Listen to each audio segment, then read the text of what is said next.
রূপে হুমকি দিচ্ছে। আপনাদের কাছে সেই আর বিচার চেয়ে আমি আমার বক্তব্য এখানে শেষ করছি। আসসালামু আলাইকুম। সকলের জন্য একটা নিরাপদ বাংলাদেশ, নিরাপদ হালুয়াঘাট, নিরাপদ ধোবাউড়া গড়ে তুলব, সেই প্রত্যাশা আমি ব্যক্ত করছি। বন্ধুগণ, আমি আমার বক্তব্য দীর্ঘায়িত করবো না। পর্যায়ে ইঞ্জিনিয়ারিং এর আরেকটি দৃষ্টান্ত। পরবর্তীকালীন সরকার ক্ষমতায় আছে, নিরপেক্ষ সরকার ক্ষমতায় আছে, ভুল করবেন। আজকে দলীয় সরকার ক্ষমতায়, তারেক রহমানের নেতৃত্বে বিএনপি সরকার ক্ষমতায়। তাই বিএনপি নেতাকর্মীরা যেমন এই হালুয়াঘাট ধোবাউড়ায় শান্তি শৃঙ্খলা বজায় রাখার ক্ষেত্রে, মাদক মুক্ত হালুয়াঘাট ধোবাউড়া করার ক্ষেত্রে, চোরাচালান মুক্ত ধোবাউড়া হালুয়াঘাট করার ক্ষেত্রে, চাঁদাবাদ মুক্ত হালুয়াঘাট ধোবাউড়া করার ক্ষেত্রে তারা যেরকম কাজ করতে এক পায়ে খাড়া আছে, সেরকম আমরাও চাই প্রশাসন আমাদের সাথে যেভাবে কাজ করবে। আজকে যদি তারা ভাবে আজকে নিরপেক্ষ সরকারের অধীনে তারা কাজ করছে, তাহলে তারা বোকার সঙ্গে বাস করবেন। আপনাদেরকে মনে রাখতে হবে বিএনপি সরকারের অধীনে আপনারা কাজ করবেন। তবে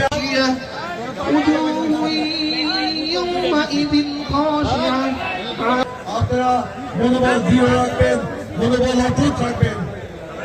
আজকে আমরা দেখতে পাচ্ছি যাকে নির্বাচিত ঘোষণা করা হয়েছে, তিনি নির্বাচনের পর থেকে যে ভাষায় কথা বলছেন, আজকে যদি আমরা একই ভাষায় কথা বলি তাহলে হালুয়াঘাট ধোবাউড়ার মাটি অশান্ত হয়ে উঠবে। আমি ব্যক্তিগতভাবে চাই না হালুয়াঘাট ধোবাউড়ার মাটি অশান্ত হোক।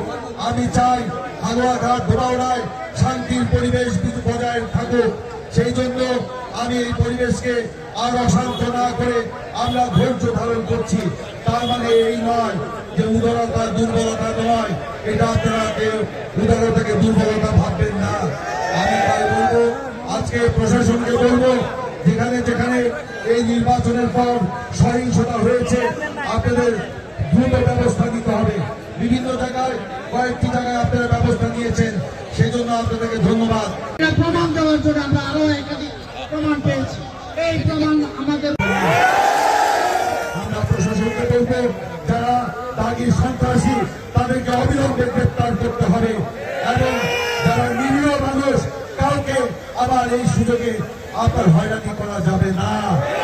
আজকে আওয়ামী লীগের সবাই যে খারাপ সে কথাও আমি বলবো না, কিন্তু যারা সন্ত্রাসী তারা এই নির্বাচনে স্বতন্ত্রের আবরণে ফিরে এসে বিভিন্ন জায়গায় আস্ফালন শুরু করেছে। আমরা স্থানীয়ভাবে তাদের ব্যাপারে সতর্ক থাকা। তখন আমাদের কাউকে ভোট না দেখিয়ে তারা ভোট করা গণ্যে তারা বান্ডিল করে, তারা বান্ডিল করা এক এক দিকে এক একটা দৃষ্টি আকর্ষণ করে বলতে চাই যে আমাদের এই হালুয়াঘাট বাংলাদেশের দরিদ্রতম উপজেলাগুলোর মধ্যে দ্বিতীয় উপজেলা, ধোবাউড়াও তাই।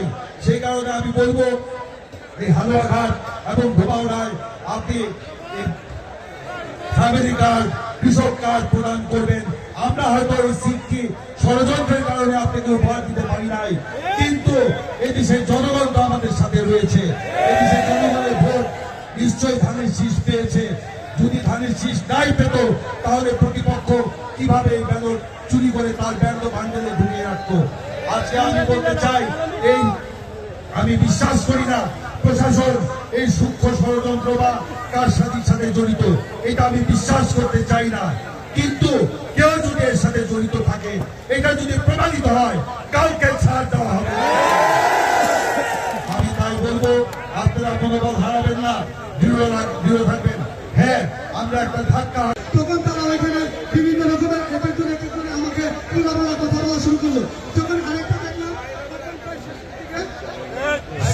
তখন শেষের দিকে আমাদের যে বক্তব্যগুলো আমরা দেখলাম বা যা ঘটনা ঘটেছে তা থেকে প্রতীয়মান হয় আমরা ন্যায় বিচার পাই নাই।